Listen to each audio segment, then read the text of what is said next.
hi there, it's Nick Dutch back on the camera again one more time. Hi there, how the heck's it going? And I've received a private message, and I'm going to talk about it today because I like doing that once in a while. I'm not going to say who it's coming from because, you know, there could be good things coming out of this video, bad things coming out of this video. I don't know yet. It's still early days, only 22 seconds into me starting the recording. And basically, a lot of these things, I just don't bother to script. Sometimes I do, sometimes I don't. In this particular case, I don't see the point in scripting it. I don't see the point in rehearsing it. I'm just going to go into the private message bit by bit, and we just break down some of the things which are there. And yes, this is on the flagship subjects of demonology and Ouija board, which is of course something which Nick Dutch is of course well known for here on the delightful and staggering entertainment service of YouTube. Yeah, let's give it a great big hand. Okay, it starts. Hello Nick, I really like your videos, they're very interesting. Well, thank you very much. I do try and provide a blend between entertainment and information. So essentially, I'm glad you find it interesting. Smiley face. But I need your help with something. I have tried so many times to play the Ouija, but sadly it never moves. Well, first and foremost, the thing about the Ouija board is it's not a musical instrument. You know, you don't just like say like I'm a member of a band and I play the Ouija. Yeah, yeah, baby. No, you don't play the Ouija. Okay, it's not like that. And when you say it never moves, what you actually mean is that the planchette, the thing you put your fingers on, never moves. There's loads of reasons for that. Now, in your question next is, you know any reason why this is happening? Okay, I've gone into this in previous videos in the past. Okay, so this is one of those like reiteration videos. Of all the days I chose to give up smoking, good God. Yes, I know, I failed yet again, but what the heck, you know, these things, they happen, relapse is part of recovery and all that kind of jazz. Okay, if you want to learn how to use the Ouija board, the first thing you've got to do is spend a long time training yourself. You know, you don't just try many times to play the Ouija board, you've got to train yourself. Train the depths of your mind in it, okay? Because there's a psychological components here. You've got to research something called the ideomotor effect. You've also got to research something called neurogenesis and neuroplasticity, okay? Neuroplasticity means that if you try different tasks and you try it repeatedly, let's say for 20 minutes every single day for 90 days with certain tasks, your brain changes structure. New cells start to develop, some parts of your brain get bigger, and you become more able to do a particular task. So essentially the first thing is where are all the letters on whichever board you've got, okay? Stick to one board, get yourself used to it.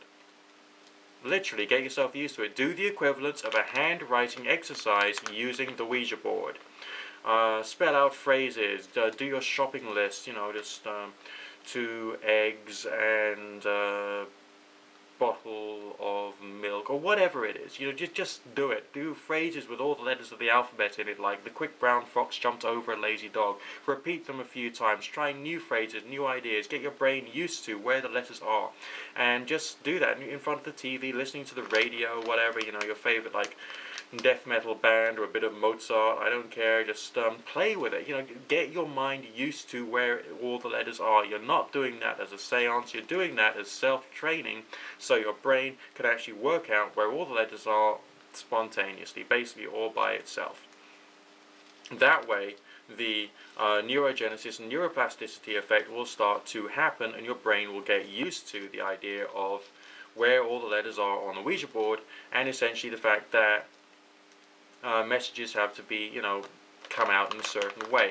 That's basically your first step, you know, and that's like 60 or 90 days worth of self-training minimum, 20 minutes a day. Alright, that's essentially the first thing that you've got to do. Next, you've got to train your mind in perceiving the Ouija experience differently. So it's not just a question of looking intently at the board and thinking, it's not moving, it's not moving, it's not moving. Well, of course it's not looking. You're looking intently at the board. Relax. Do meditation. Learn a lot about doing meditation. So as well as doing your Ouija-like handwriting practice thing of just like spelling out phrases, moving the planchette around, also spend more time doing meditation on sensitivity, alright, and being sensitive to things which are around you. And eventually you can develop a state of mind which is very similar to paranoia, I suppose, but without the paranoia. Okay, namely it's like some form of hypersensitivity to things which are around you. Just think about physical things firstly.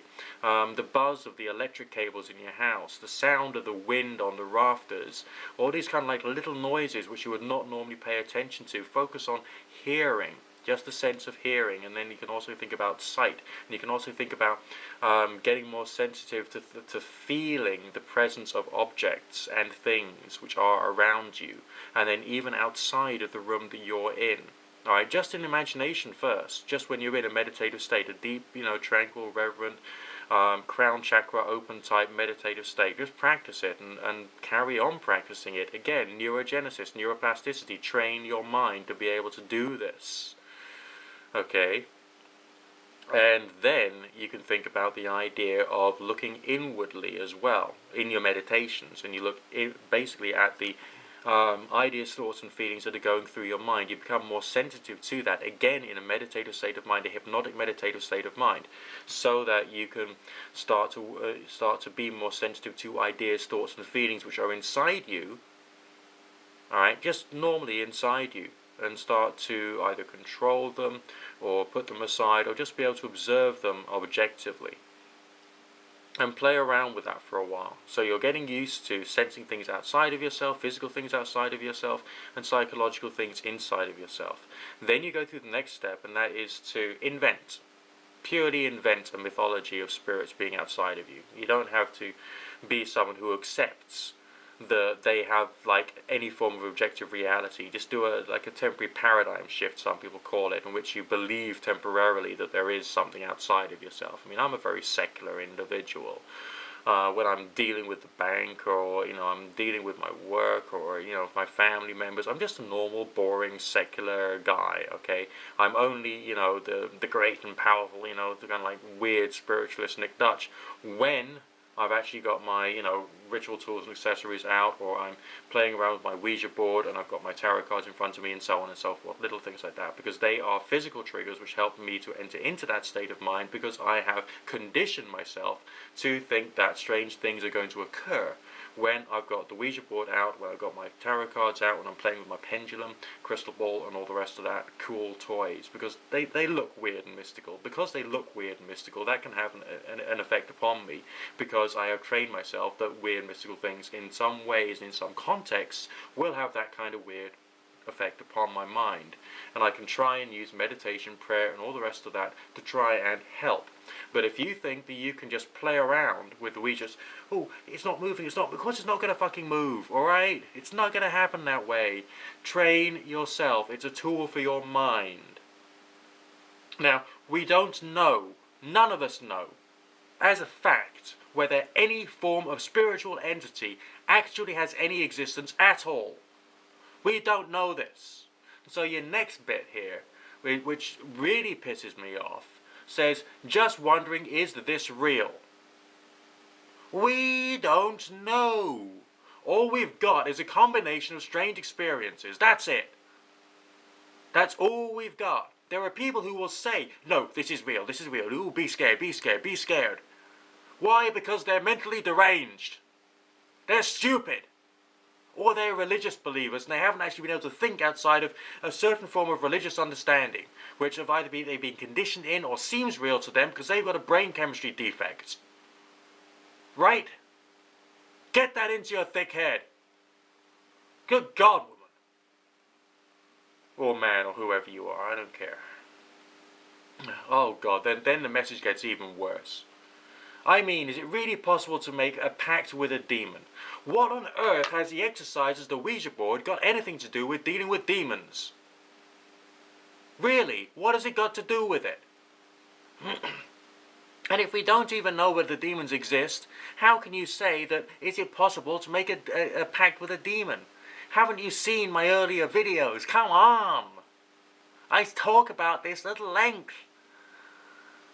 We don't know whether there's any form of spiritual existence out there. There are strange experiences which happen. Those strange experiences say something about us as human beings because we have the capacity to experience them. And sometimes they can be very strange, and they can make you think, my God, there may be something else out there, but we can't say what it is. We can't do it because we don't know enough.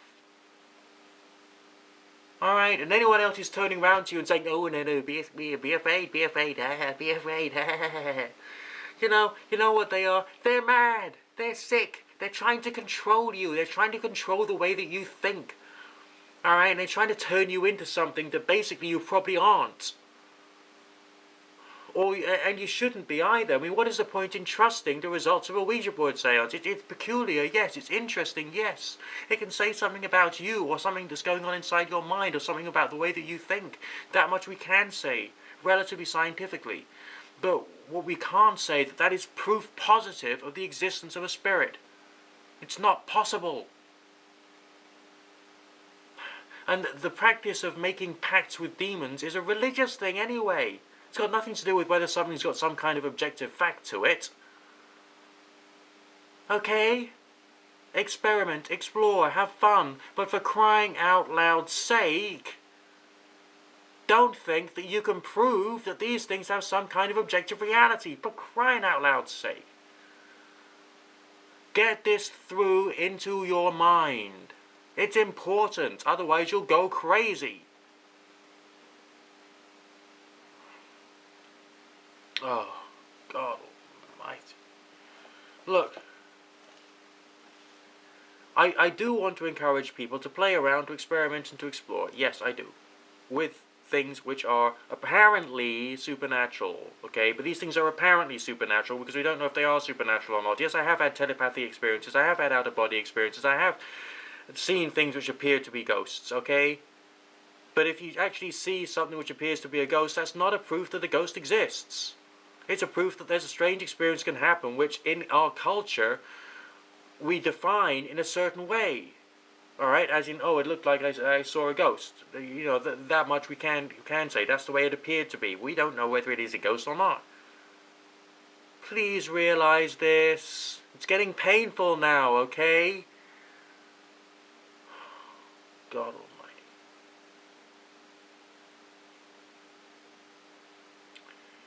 Alright, I know you're curious, whoever you are who's watching this, but get the right perspective and try and pay attention to some of the things that I've been saying in my videos. There's been a reason for it. Look after yourself. Please don't go crazy. Please don't go crazy. Just please. Alright? You probably have great potential, but don't be a jerk. For crying out loud's sake.